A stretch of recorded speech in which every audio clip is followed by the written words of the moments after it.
All right, so welcome to this month's DNIC Virtual. We are celebrating Global Mental Health Awareness Month, and we're also celebrating European Mental Health Awareness Week. So this is a great timing for this topic, where we want to understand more about the importance of mental health and well-being, not just in our personal lives, but also in the workplace because these two can be deeply connected. And if there's a challenge in one area, it can be a challenge in the other area as well. So that's why we're excited to explore how we can make mental health more accessible at work and beyond. Okay, so let's get started. Just a few housekeeping. We want to respect everyone's opinions. Ask questions. We will have a little Q&A at the end, and throughout the session, we will also be asking you to participate, to type or unmute yourself. We can join in the discussion. We encourage having open discussion. And again, this is a no judgment, safe space. And so, yeah.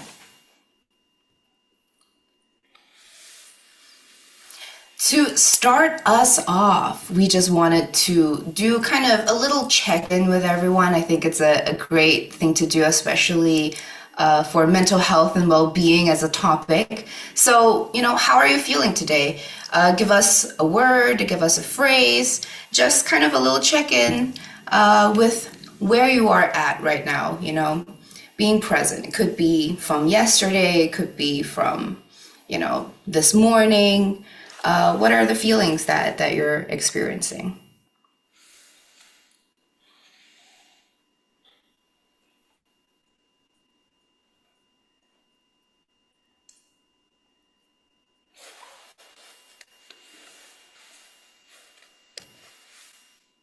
Awesome.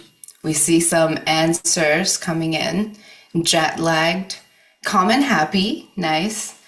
Anxious, stressed from full-time job, excited and passionate. Awesome. Awesome. I think it's great to always check in when in different moments with how you're feeling, right? So awesome. Yeah, Thank thank you. you. Thank you, everybody, for joining in. Today's agenda is pretty straightforward. We will be introducing ourselves, DNIC, and we will also introduce our speakers today. Really excited to hear from them. And there will be a question and answer, basically a panel discussion with our speakers, and then we'll go on to a live discussion. So everyone is highly encouraged to participate. But of course, we will keep this. We know everyone is professional. We will keep it. Everyone is passionate. We will keep it professional. So a little bit about DNIC for those who don't know us yet. We actually started in 2019, and the three of us, we were part of this volunteer-led organization called Shanghai Pride, and right before COVID, many of the companies that we were working with were asking us for help in terms of DEI training and also in terms of localizing global policies. So we figured we could get together and help make workplace a better place and help make the world more inclusive. So our team, we come from diverse backgrounds and we have a global perspective through our lived experiences. Right now, we are based in Europe, US, as well as Asia. And my name is Charlene Liu. My pronouns are she, her, and I'm one of the founders of DNIC. I'm Lillian Shen. My pronouns are she, her, and I am one of the founders and as well a DEI facilitator with DNIC. And my name is Catherine. My pronouns are she, her. I'm also one of the co-founders of DNIC in Europe, and I'm also a DIB consultant and facilitator. All right, so enough about us. Let's hear more about our two speakers today. We have two wonderful speakers. We have Natasha and Viviana, And they have really exciting backgrounds. So we would like to dig a little bit deeper into their backgrounds. So maybe we can start with Natasha. Yeah. Yeah, so it's really nice to be joining this evening. And yeah, hello from the Netherlands. That's where I'm based. Yeah, this is a whole long story, so, don't read it. But I was, like personally, I was born in Suriname. I grew up in the Netherlands. I lived abroad in different countries, also in Uganda, just before I returned back home to the Netherlands 7 years ago. And I think with this, like it really gave me a package of like cultural understanding, and also why the topic of diversity and inclusion is something that is really close to my heart. Professionally, I have a corporate background. I used to work for tech companies, mainly in as a strategic advisor, but large multinationals, in a culture where it was really fast paced, very demanding, always constantly in change. So yeah, like I sort of like lived that sort of culture.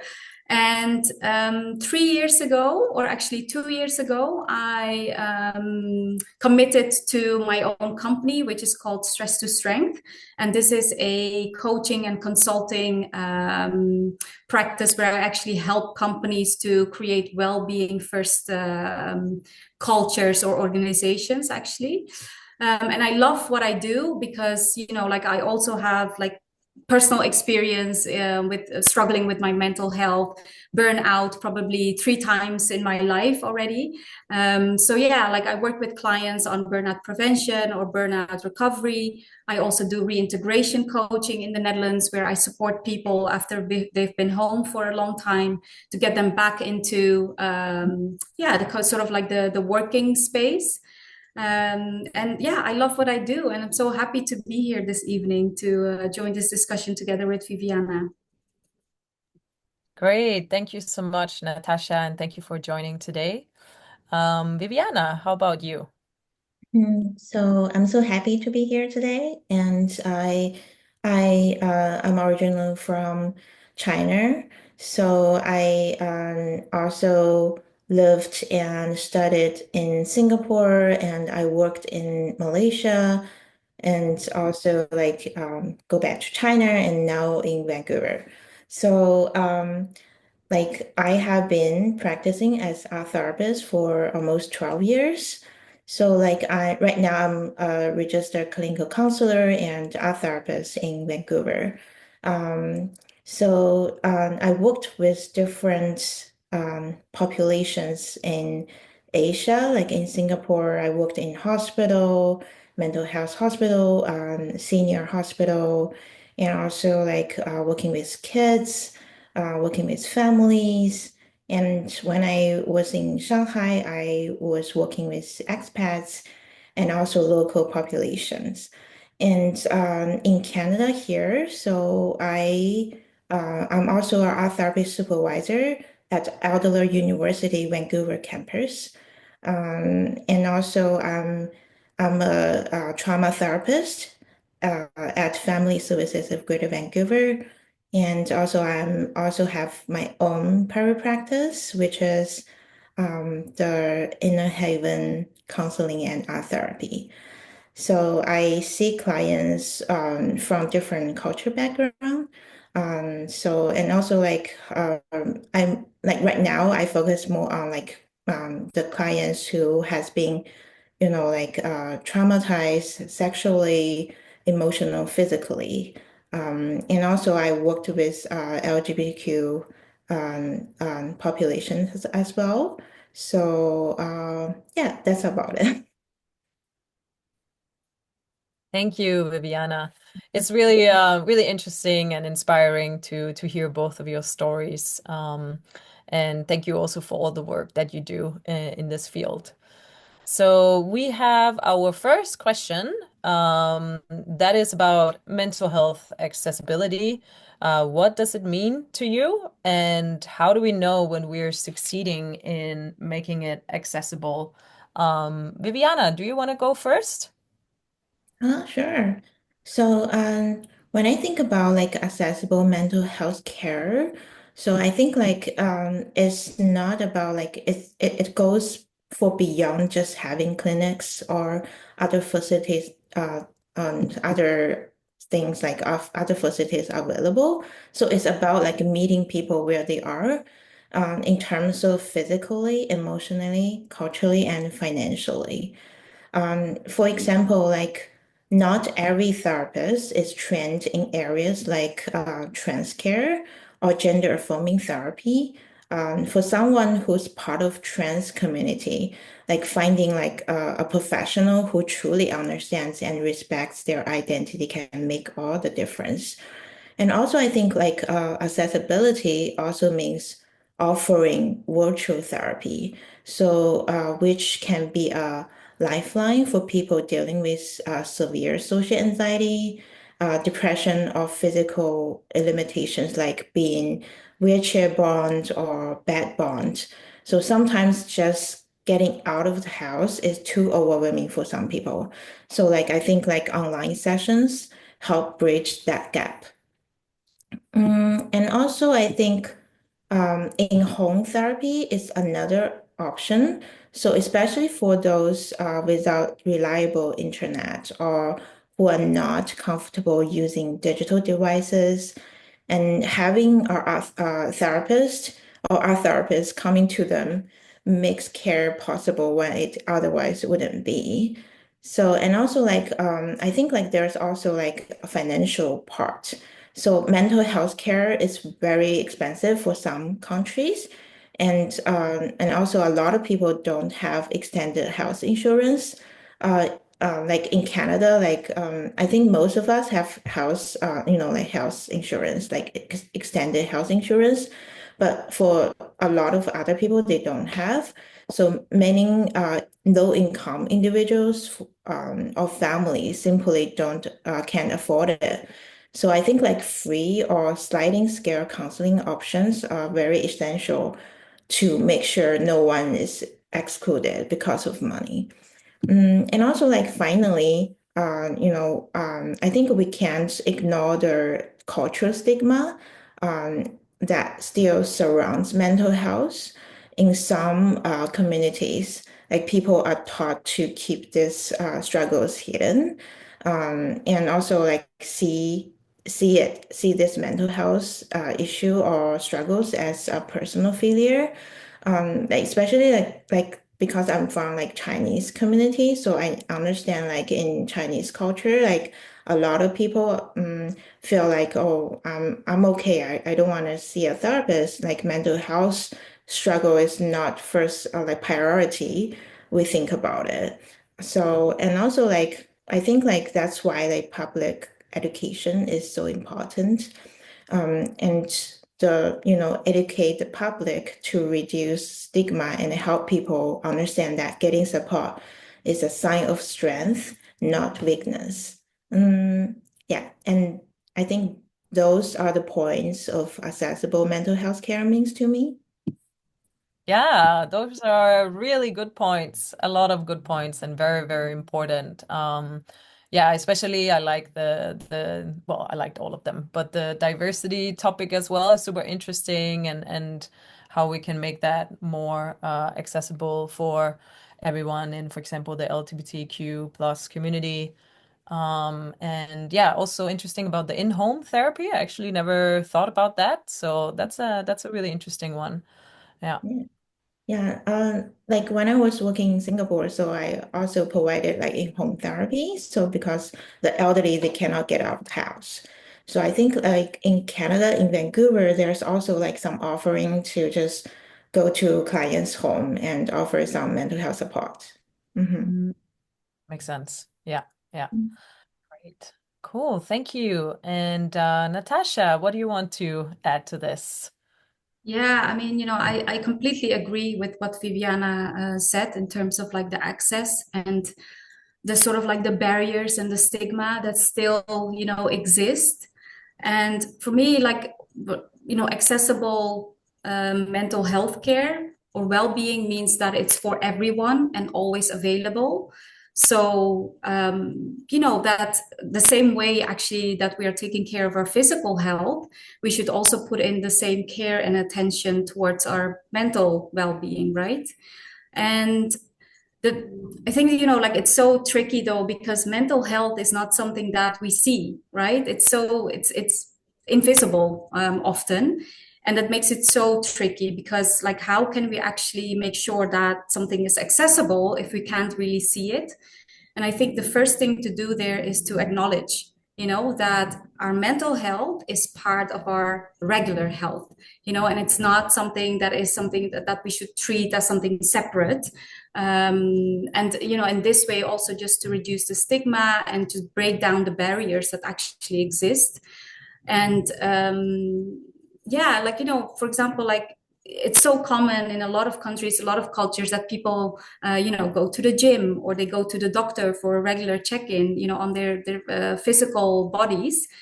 So why not do the same for our mental health, right? Just a regular check-in, like how are we doing? How are we feeling? What do we need? Is all things, is everything all right? Because we're dealing with, in today's society, with so many things. And as a coach, of course, I'm very much into personal ownership. So I think taking charge of our life and our own well-being is really important. But, just what Viviana was saying, like not everybody always can, right? Sometimes, people don't have the money to afford it, or maybe there are, cultural barriers, right? Or maybe like a location, you live in a place where access is just really limited. So this is why, I really think that it also should be built into our systems, into our policies, like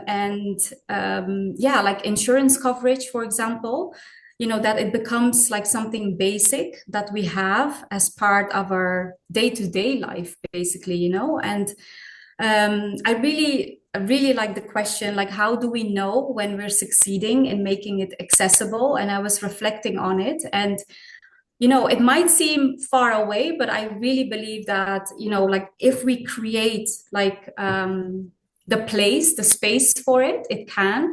And normal, or like, successful would be like if it's normal to talk about mental health, if there's easy support available, if people are, not afraid to talk about it or to open up, and, not to be like, not have mental, like, take care of our mental health if it's an emergency or if it's a crisis, actually have the tools and the skills and the techniques to be able to deal with it before we actually turn into a crisis, and just to know, and that we all treat mental health as general health. That's what that's what I really believe. Nice. Yeah, really, really good points. I really think that, like you're saying, it's important it becomes like part of our policies and how we see health, that we don't see it just like physical health anymore, but it's holistic. It's also the mental part. So that kind of is a nice transition to employee well-being, which is Natasha's topic, because I would say that, for example, as a HR business partner in the recent years, I've really seen, maybe especially after COVID, but really seen companies offering mental health benefits and not just physical health benefits, like fitness or so on, but also offering these, for example, like in my last company, we offered Headspace app, and in my current one, we have Open Up. So like slowly, it seems like companies, maybe especially in some parts of the world, are starting to recognize it. But yeah, let's dig into the questions here. So the first question for Natasha is, what are some low cost or no cost ways that companies can actually make mental health support more accessible to their employees? Yeah, thank you. And this is such an important question, right? Because if we want to reduce the barriers, I think having the low cost or no cost options is really important. And also to increase the access to it, right? For people to know that, okay, it's available, there is support, it is there. And there are actually, like a lot of things that organizations can do that are, doesn't have to cost anything or very, very little, but can have a huge difference, right? So I actually I made a list because I thought this is an excellent question, actually. For example, well-being check-ins, and this could be like every 3 months. We have a larger one as a team, but it can also be like on a weekly or bi-weekly basis in a one-to-one with the manager, just a simple thing as like an emotional temperature check-in, for example, and it creates sort of that space for people to know that it's okay to feel the way that we're feeling, and it's okay, and everything is welcome. And it doesn't mean that, like the managers, they have to be, or leaders have to be therapists, to be able to come up with like practical solutions for something. It's just that to have the space that it's welcome, then it's okay to be, actually. Because life happens, right? And we're humans, and we're supposed to live our experiencing and experiences and go through them. And we don't always have to fix it, right? What else? Healthy habits, to sort of like promote healthy habits, and that can be simple things like have shorter meetings, for example, or enough time between meetings just to avoid screen fatigue, because nowadays, like we're overloaded with screen time, right? And like just to be like to foster like a culture in your team that it's okay, we don't always have to be on the screens. Walking meetings, like more and more people are actually doing that, just to go outside in the lunchtime, have a meeting at the same time, also connect with your colleagues. Another simple way is to have like knowledge sharing. Why not create like a shared drive with content? And there are loads of resources that are already available. There are like more research on the topic of mental well-being or what workplaces could do. There are loads of YouTube, videos on meditation or mindfulness. And to educate yourself, so there's a lot that is already available that are just free to access. There's a lot, and at the same time there's a lot available, but also I'm a big fan of having evidence-based tools and techniques, because especially there is so much available. It's important that we know that something is working, because otherwise it can also have like a counter effect, right? But just to do your own research in that sense. Another thing is, I'm a meditation teacher, so it helped me in my own personal journey as well with burnout. When I started to meditate, it really helped me to turn inward and really connect with who I am, and not only the nice side of me, but also the not so nice side of me, and not to resist to it anymore, and to take life as it unfolds itself, right? And with meditation, or with mindfulness, it's something also that, there are lots of, again, like YouTube, there are apps, free resources that you can use. Meditation helps you, or mindfulness, to sort of like create a space between your feelings and how you respond, basically, right? And it helps you to sort of slow down. And it's really helped you as well. Like, I think this is also that companies should really invest in training their people to understand nervous system regulation, because especially like with people who are burned out, this is such an important, I would say like it's a tool to understand, like when you have, like your stress responses, like your body can be in a sympathetic system or parasympathetic. It means that you're actually like balancing between an active mode, but also rest and recovery. And both are important for you to sort of feel like, okay, like I'm doing well and I'm feeling well. And often in burnout, basically what you see is that people are way too stuck in like the active mode. And they're, not even able to sort of go into that other side, into the rest and recovery space. So these are, I think, a few like simple and easy things that companies can do to make it more accessible. And it's also a lot like around training and education, but that could be, you know, like if you're investing in that as a company, could be more costly. But the things that I just mentioned, you know, it's something that is creating a certain culture as well, right, in the organization, that there, you know, these things are available. We have, you know, like the listening skills, or we have these kind of skills to sort of support you if you are in a heavy period of your life. Yeah, so I think that can make a huge difference for people. Great. Yeah, thank you. Yeah, it's really a good idea about having these meetings that create this space. So also just so you kind of mention it. And like you said, it doesn't mean that managers have to be therapists, but it can just mean that people start to talk a bit more openly about it, or because like, yeah, everyone's going through something at some point. And that's also the next topic. And the next question for you, Natasha, is this whole thing about burnout. And as a HR business partner in Netherlands, Mm, I have a few cases in my company, for mm, example, and it's like they're always there. And if there is one person who goes out of burnout, there is another person coming into yeah, burnout. And I'm really trying to figure out what's going on yeah, here, what are the causes, the reasons, and everything. But what can we do to better recognize, these burnout cases before they become, like you mentioned, like a crisis? And are there any specific signs that we can look out for as HR people or managers? yeah. Yeah, and thank you for asking this question, you know, because like as a reintegration coach, I'm, you know, seeing like how especially HR teams are really struggling with this topic now, you know, because like they're like people are just falling out and being absent for a long period of time.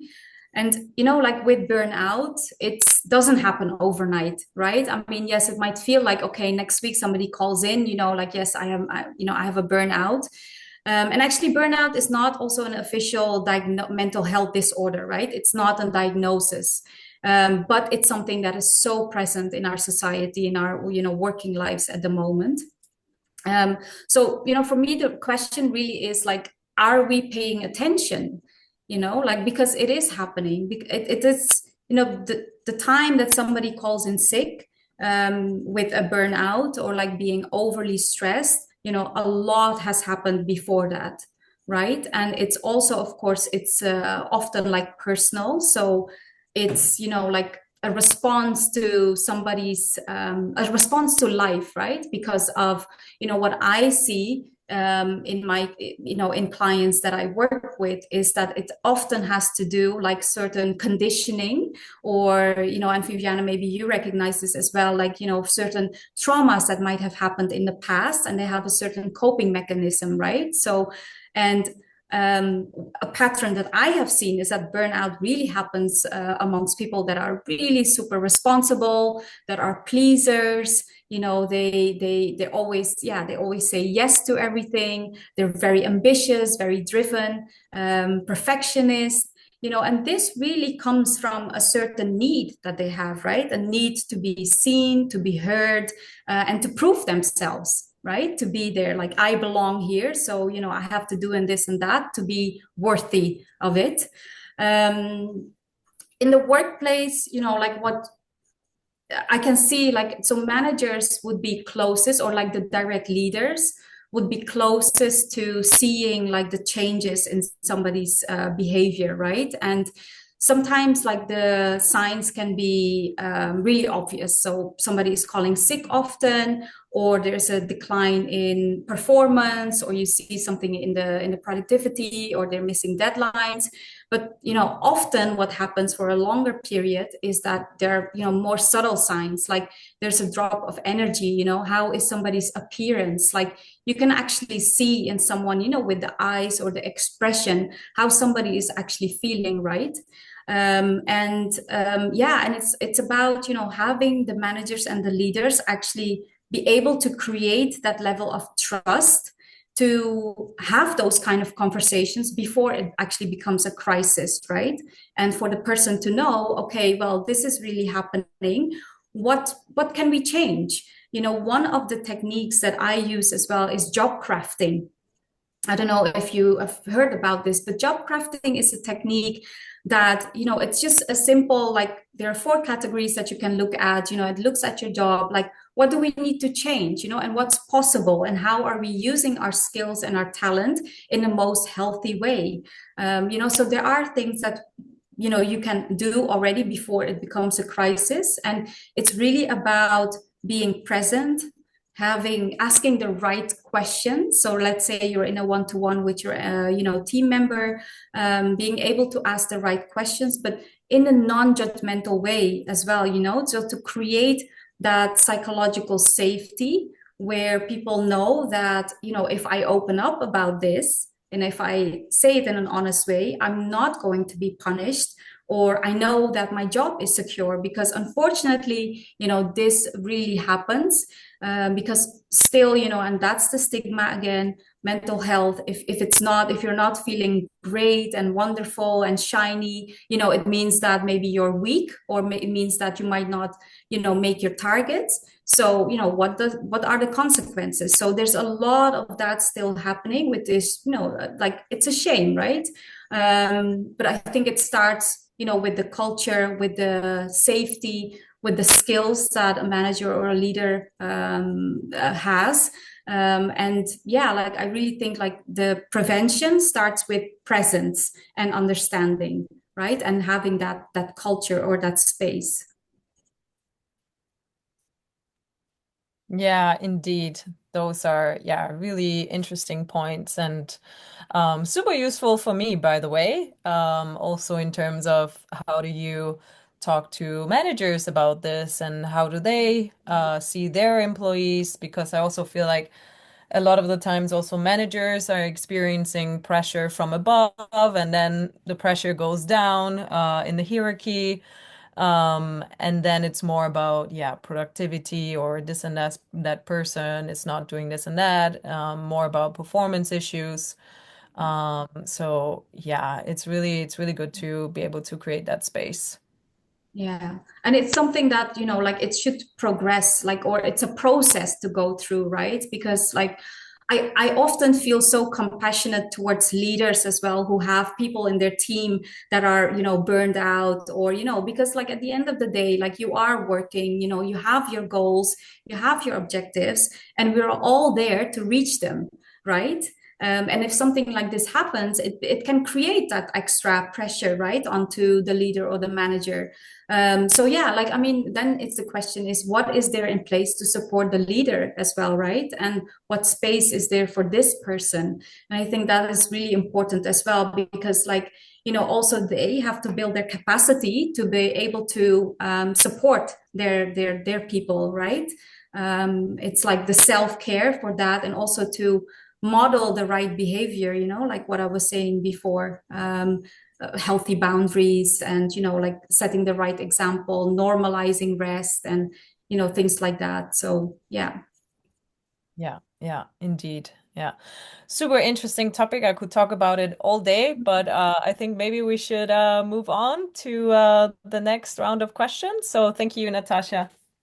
Yeah, thank you so much, Natasha. I feel like, yeah, great points on creating a culture that is different and values and prioritizes mental health. And I think we talked a little bit also about the stigma of mental health. And so one of the questions I wanted to ask Viviana, personally, I'm an artist and I love, I also do applied improv facilitation. So I love interdisciplinary practices.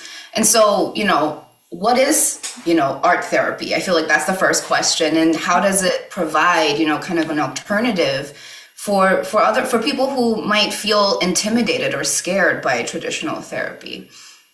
Yeah. So this is a really good question. And also a lot of people are wondering, oh, what is art therapy? What art therapy can do, right? So usually like we all know, like in traditional therapy, it's all focused on conversations. So just talking more. And also art therapy, like a lot of people when think about art therapy, people would just think, oh, whether art therapy just for children, but actually not only limited to children. but also for adult client. So I think art therapy can provide more benefits for some adult client, especially for the clients maybe they experience like past trauma or unable to describe their like the inner feelings. So and also in art therapy, you don't have to be good at art for it to work. So the truth is like 95% of my clients don't have any art background. Yeah, so and also like art therapists offer different kinds of art materials, from drawing materials and also to clay or other handcraft materials, and also like recycled magazines, fabrics, or napkins. And also like for like some therapists, they also use like a virtual therapy and also online there is a lot of online tools like online central Semplay, those kind of tools you can use for online art therapy.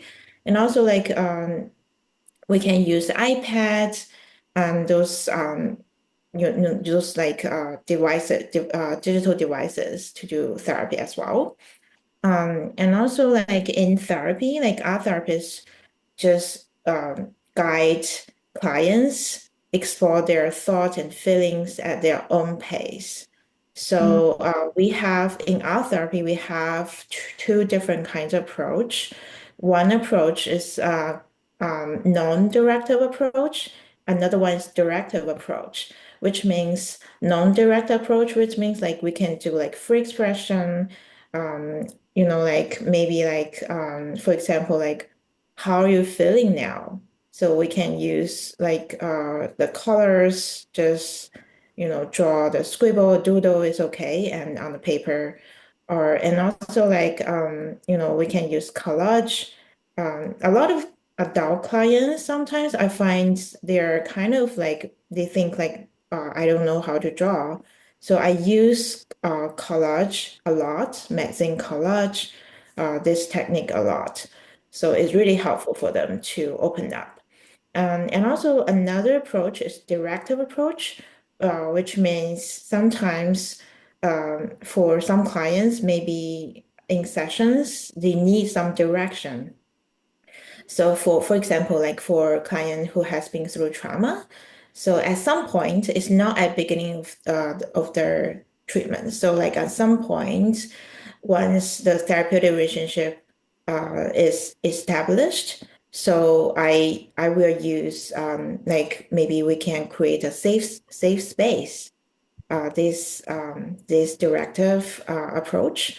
So before that, I also because I integrate mindfulness in my art therapy. So just like Natasha, she's a meditation teacher. So I use like meditation as well.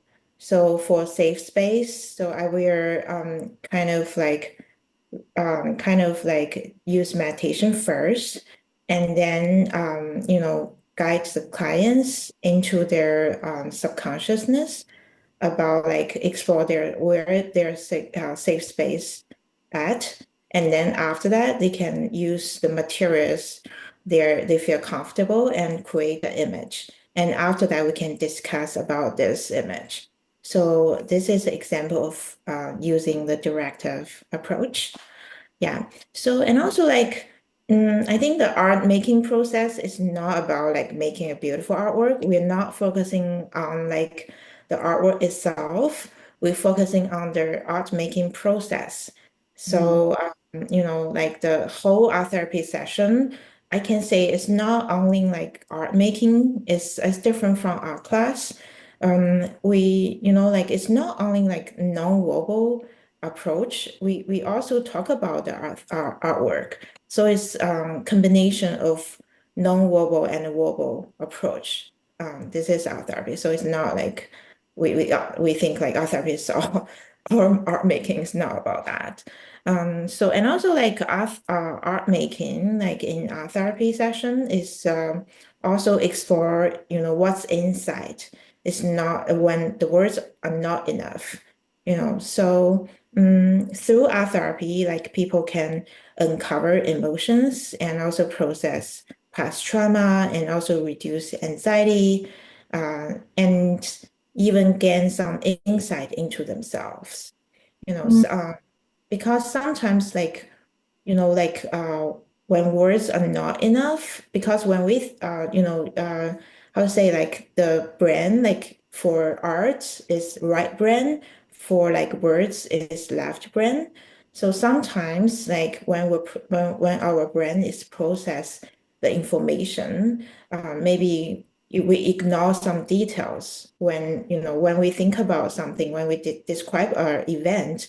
Actually, we actually it's like kind of like process from right brain to left brain. Like we remember that image, we remember that smell first, and then we can talk about it. So in that process, maybe a lot of detailed informations are missed.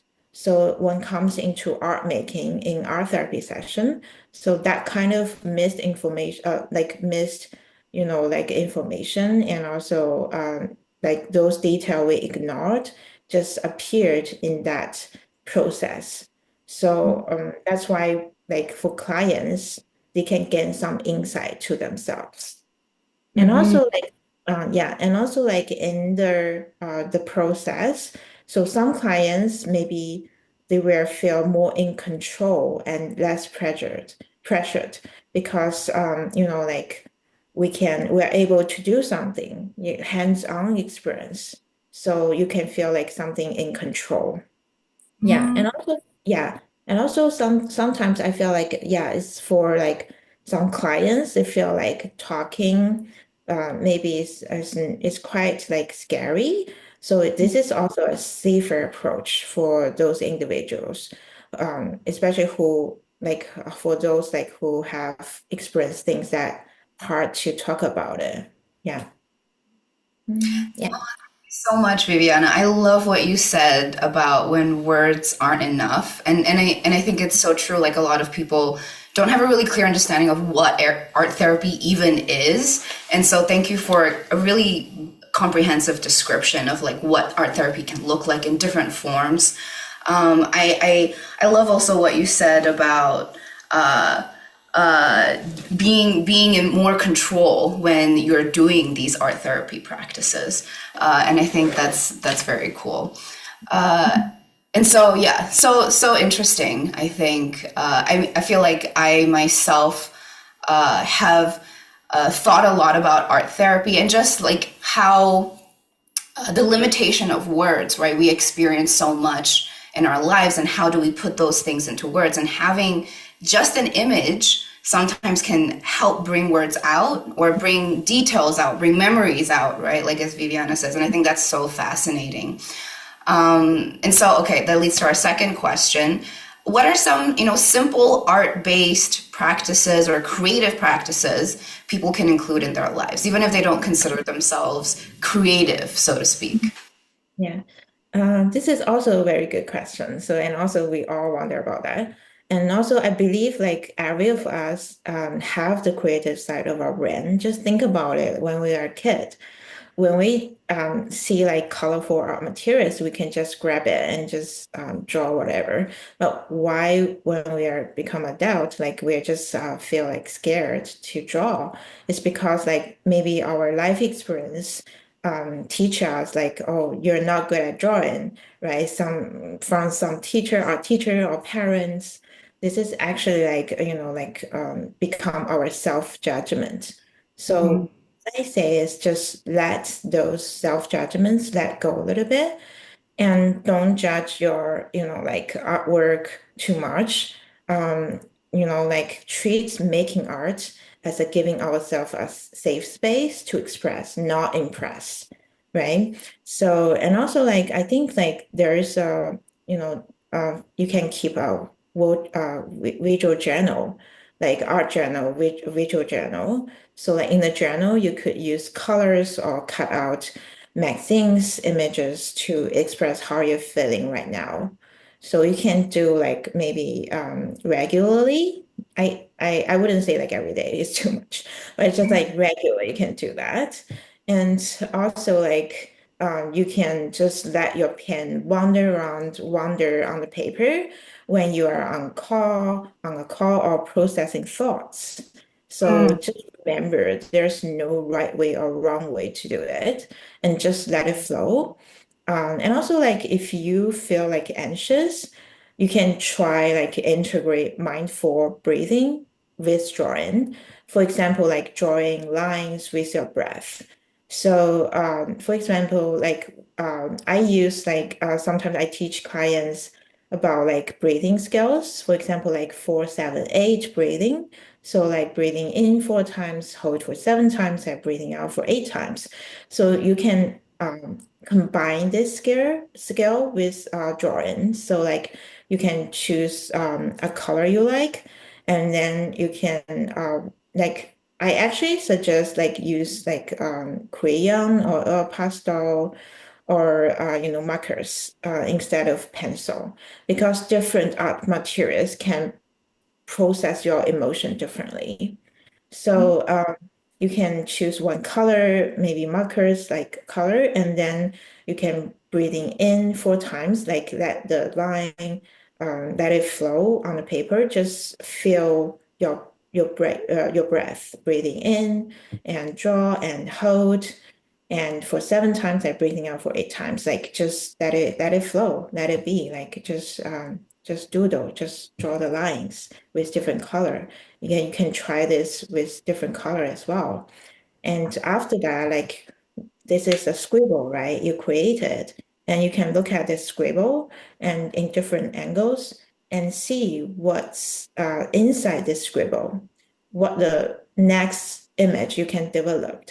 Maybe in this scribble, you can see like some like eye or like a house, a tree, and then you can emphasize it. Yeah, just remember, don't judge your artwork. We like you will find the artwork is very like a child look, like childlike drawing. That's okay, you know.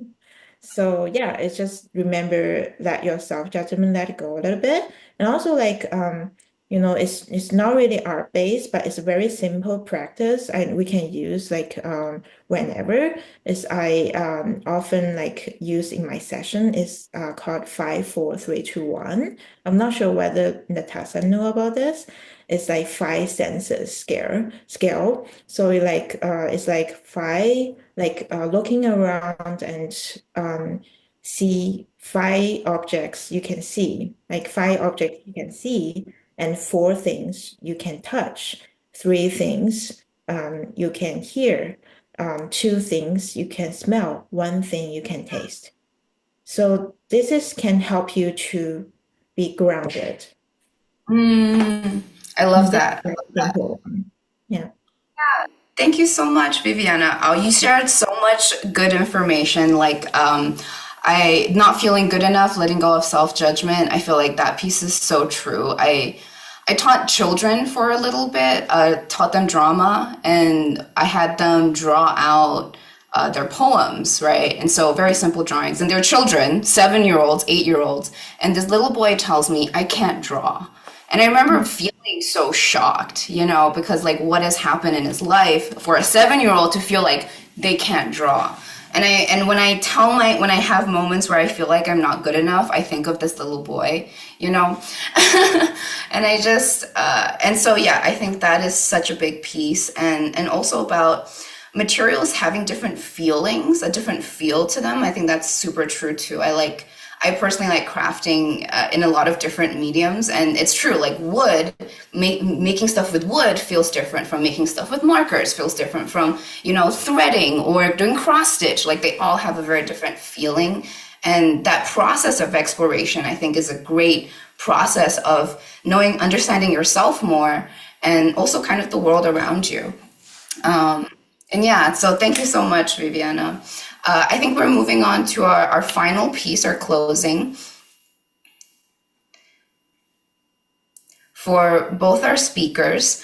And maybe we'll start off with Natasha and move to Viviana.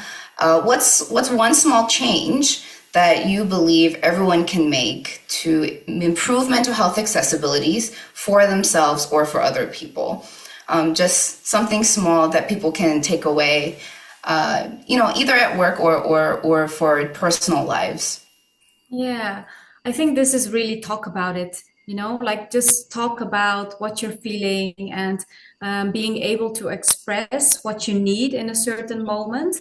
So to give yourselves the skills, the inner resources to be able to do that, and to let go of the fear, and to, yeah, like connect, like connect with yourself in the first place. And from that place also connect with others, right? Because I think in this connection, like, just to be human with each other, and to have that space between us, can really reduce the fear, reduce the stigma, reduce the barrier, if we start talking about it and not feel, like let go of the shame and the fear.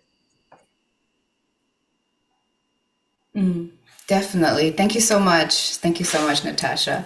Viviana. Yeah, I think like I believe the small change is to start normalizing the mental health conversations. For example, like checking in with a friend with more than just quick how are you, maybe more about emotions part, and also like even just being honest at work when you're feeling like burned out can make a difference. And also like I think like just, when we talk about mental health, we just need to be like the same way we talk about a code. Like the mental health, the physical health is important, but mental health is connecting with the physical health, right? So it helps, talking about our emotions and normalizing the mental health conversation can help, you know, take the shame out of it. This tiny little shift and just being real and, just asking ourselves, like, how I'm feeling today. And, it also like can make easier for someone else to open up and reach out for help. So I think this is, like simple way, just become, make a big difference. Mhm. Thank you so much to both of you. That is definitely, letting go of fear and kind of normalizing the conversation, changing the culture around how we understand mental health is definitely one of the most important things, I think. And I think Catherine here will be closing up for us. Yeah, let's just take a few minutes to do a little bit of Q&A really quickly before we close off. Let's submit a few questions and then we can discuss and then that's yeah. Again, thank you, Natasha and Viviana. That was so, so, so insightful. And I feel like I am learning so much, even just listening to you guys. So I hope, people have questions, anything that you want to ask. Mentimeter is anonymous, so no one will see who posts the questions. You can post multiple questions if you'd like. And yeah. We are getting some questions already.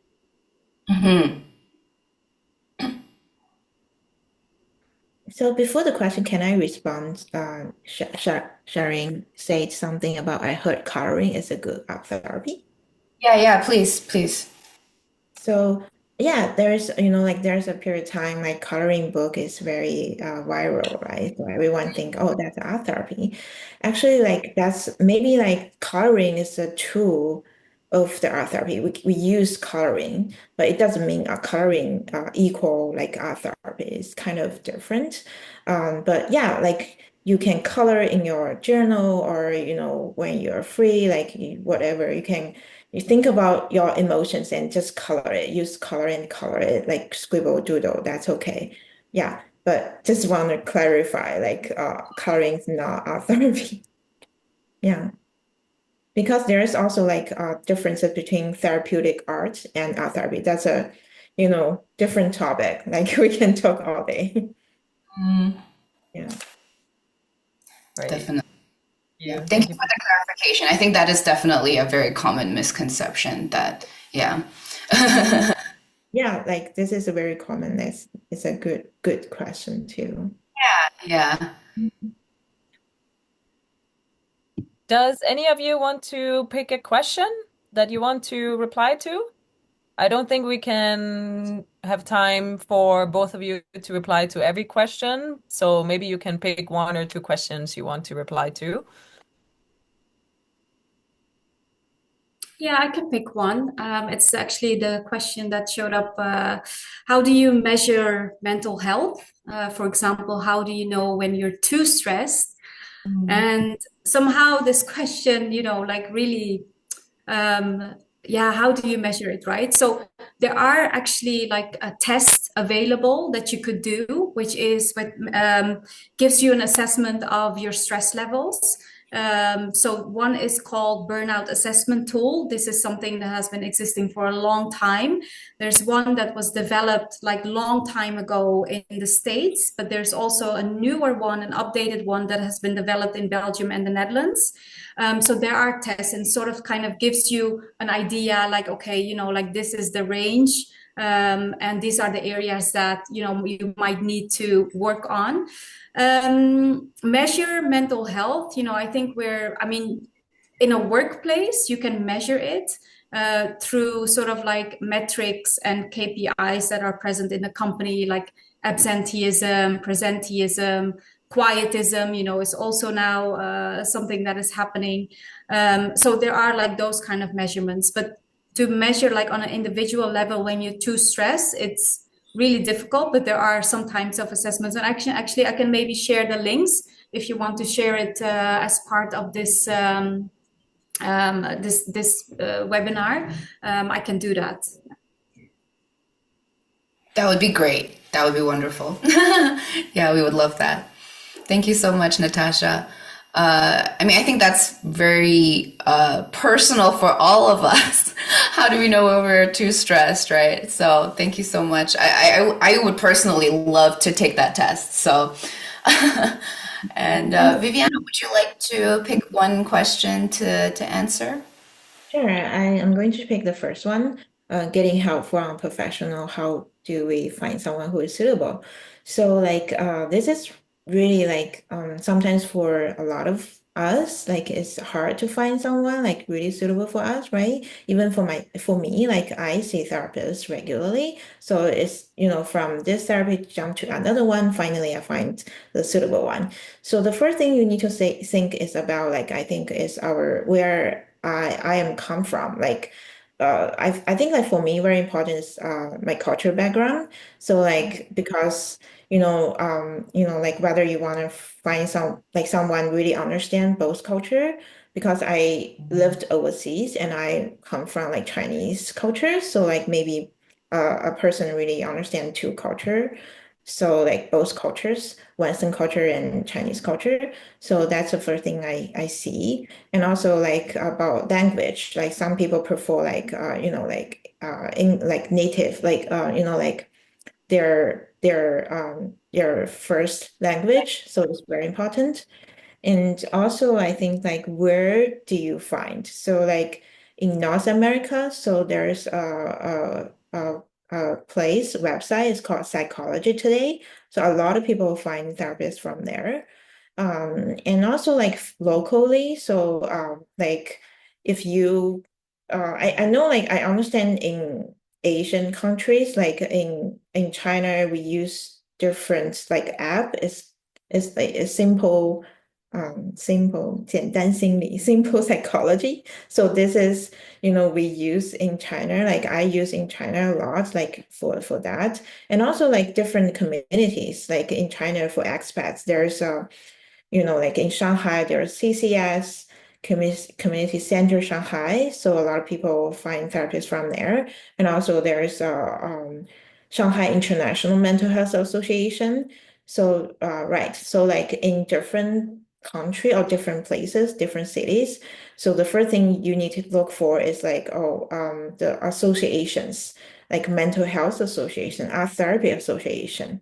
So on their website, they can provide you some resources about like art therapists or other mental health professional counselors you can look for. So, and once you contact, like, of course, like when we select the mental health professional, so we just see their experience and how long they work, like what kind of population they work.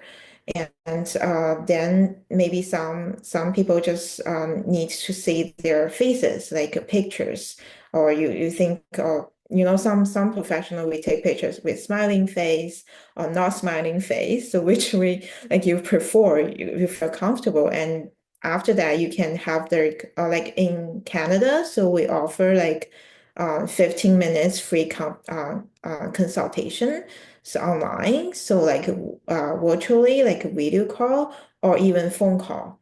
So you can ask their background and what kind of issues they're more focused on and their experience, approach, those kind of things. So yeah, I think those things you need to consider. Of course, like those professionals need to be registered. Yeah. Mhm.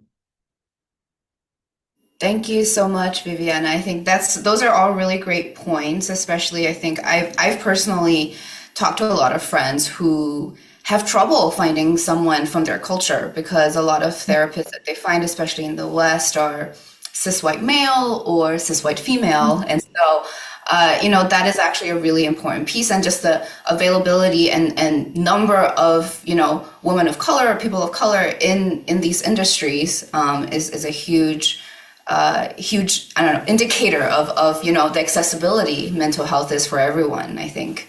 Yeah. Yeah, definitely. Yeah. Thank you so much, guys. Catherine and Charlene, is there anything you'd like to add? I think, yeah, I would love to add a lot of things, but we probably have to sort of, start wrapping up slowly. But yeah, this is really, really a great topic, and I think we learned so much today. And also you gave people a lot of tips and how to, be more preventative, and how to create a space and a culture around mental health and yeah, how we can change for the better in the future. So before we just say thank you and goodbye to both of you, maybe you can just briefly share what are the best ways for people to get in touch with you? Yes, yes, yes, please. Yeah, drop some websites or whatnot. Mhm. Yeah, okay, I can go ahead. Yeah. Yes. So yeah, just find me on Psychology Today. I'm in that list. So yeah, like Inner Haven counseling and therapy, you can search on Google as well, but Psychology Today is like everyone use that.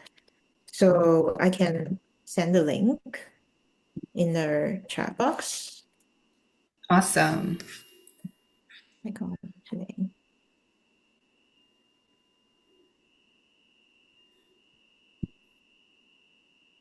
So the one thing I like for Psychology Today is like you can select what kind of language you prefer, and also female, male, or like LGBTQIA, and like different city, or yeah, where you located. Great. I put your website into Inner Haven Counseling. Mm-hmm. Hey, sure. Thank you. Yeah. Great. And Natasha, you also shared your website. Yes, yes. I shared my website. You can find my email address. And I'm also very active on LinkedIn. So if people want to find me on LinkedIn, I'm always there in my DMs and the feed. So easy way to connect with me there too. Thank you Perfect. so much. Yeah, and also, follow DNIC, follow us. Sorry, Catherine. Yeah, yeah, definitely let's stay in touch. And we're very happy for people listening in today and joining this really important webinar and topic. Stay tuned for more webinars and events from us. And also get in touch with us if you would be interested in our consulting services. We also have community groups, one on LinkedIn and one on WhatsApp. And we like to keep talking about these topics and sharing news. So let's connect and stay in touch and stay well and have a nice rest of your week.